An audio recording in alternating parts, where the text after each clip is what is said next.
Hear ye, my humble servants. You know, Scott, just because the paper is called the Castletown Times doesn't mean you have to make medieval references every 5 minutes. Quiet, peasant. I've come down from my royal quarters. His laughably small office. To inform you all that Vivian, our faculty advisor, has requested to speak with us. She didn't specify what, but she sounded pretty PO'd. Did you fill out the print order incorrectly again? You know, you make a mistake enough times and suddenly you're a plague to society. Plague, like the Black Death. Good pun, Scott. I'll add it to the list. It's very important to remind a leader of their mental attributes. Scott's ability to deliver knee-slapping puns are the main reason that most of us haven't quit yet.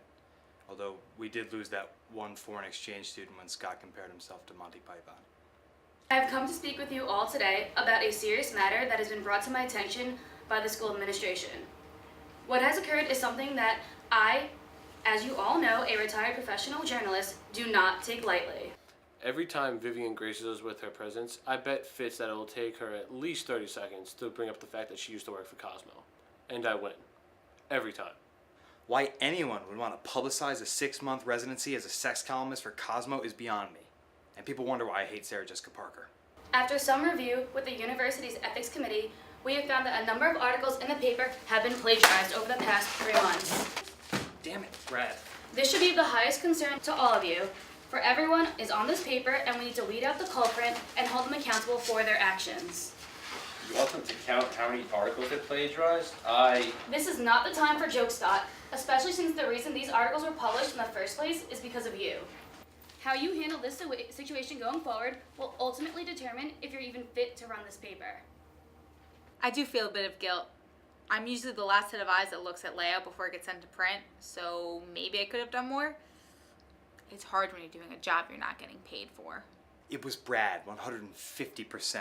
Detective tip. It's never the person you most suspect. He pretends to be a lowly business manager, but that is the perfect cover for him to commit a crime as heinous as this. If I had to put money on it, it was probably Scott. Sure, he means well and does right by his fellow man in the most obscure way possible. But when it comes to physically writing a story, I'd probably pick Adam Sandler. At least Sandler puts in the effort.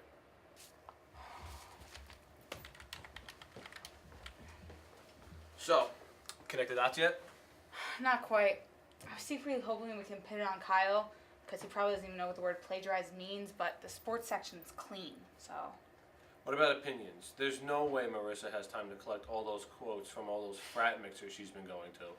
Surprisingly, nothing came up, and as much as I want to blame it on you, it'd be pretty difficult to plagiarize an ad, and I don't think you're savvy enough for that.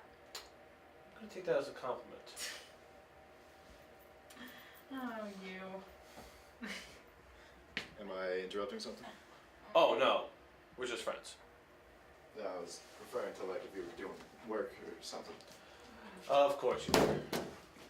Hey, Roger, I know you weren't at the staff meeting today, but do you have any idea who's been plagiarizing articles recently? The administration found out we've been plagiarizing articles? It's bad, isn't it? So you know something. Nah, not a clue. I'm just an intern here. Through my high school, regrettably. But I'm on the fast track to become the straight Anderson Cooper, so I went with it. Now, I know the main premise of this all is to get yourself noticed, but this is my last choice college.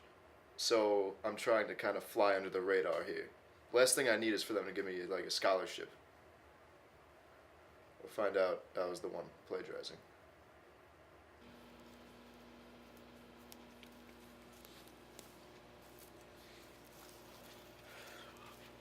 Roger, I'm here, Scott. did you get my message? Yeah, I did. Then you know you're being investigated. Technically, you're being investigated. They can't do anything to me. I'm not a student here. This is how you're gonna treat me? After I let you get away with all that you have? You're lucky you're so charming. Otherwise, I'd throw you under the bus in a second. Listen, I don't see what the big idea is. The articles that were published were just republished from my Tumblr.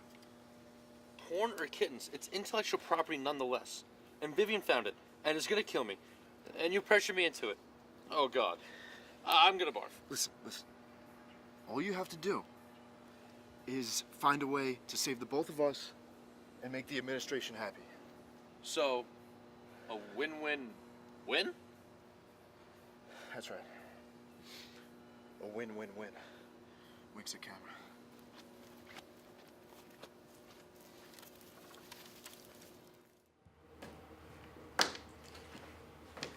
Okay. Before we adjourn for winter break, I wanted to make it clear to all of you exactly what's been happening with the plagiarized articles. And I regrettably admit that I am the perpetrator. Being in this job obviously takes a toll on you, mentally, and I thought I'd alleviate that stress by getting massages. Daily. And that massage therapist was so disgusted by my back hair that she recommended that I get it waxed. So I began getting my back waxed. Daily. And this routine of kneading and waxing, and kneading on my waxing, was so tiresome and frustrating that I could barely do my job anymore. And so, I plagiarized. A lot. And I will live with this guilt the rest of my days. Yes, Brett. So you're not getting fired. No, I've already talked it out with Viv. I'm in the clear. I am not in the clear. Unfortunately, when I brought this news to Vivian, she didn't believe a word of it. So I had to kick Roger to the curb. He'll be alright though. He's got his looks. I, however, as punishment, had to now reorganize all the archives in the basement for the Castletown Times. Sounds like a lot of fun until you realize there's 50 years worth of musty newspapers probably riddled with anthrax. I hope Fitz helps me out. He's always been my trusty sidekick. I do not trust him, nor will I ever again.